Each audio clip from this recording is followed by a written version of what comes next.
getirsinler mi şeyler? Hocam yavaş yavaş buraya getirsinler. Ablası yolda bekle getiriyor. Sağ olun.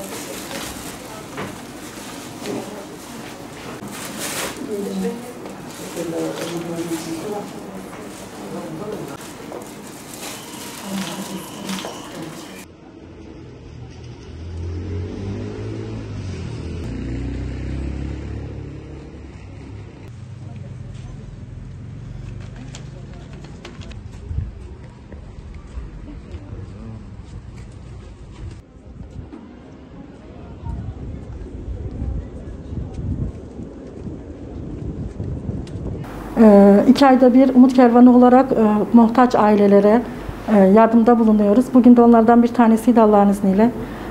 Adana'da bulunan yetim, yoksul, muhtaç, miskin aileleri topladık Allah'ın izniyle. Onlara her ay 2 ayda bir düzenlemiş olduğumuz erzak olarak, giyim olarak, et olarak, gıda olarak yardımlarımızı yapmış bulunduk. Rabbim hayırdan çıkarmasın inşallah. Biz bir köprüyüz aslında. Bu köprüyü güzel bir şekilde Allah Teala bizlere nasip etti.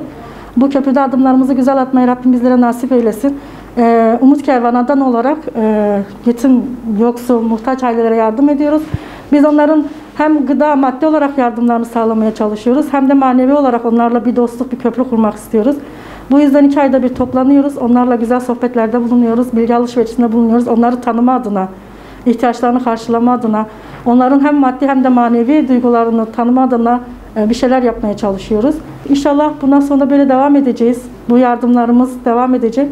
Bizlere yardım eden insanlar ne kadar çok olursa bizim yardımlarımız da o kadar çok olacak Allah'ın izniyle. Bu yolda da Rabbimizden temenni ediyoruz. Rabbim bize bu yolda kuvvet versin inşallah.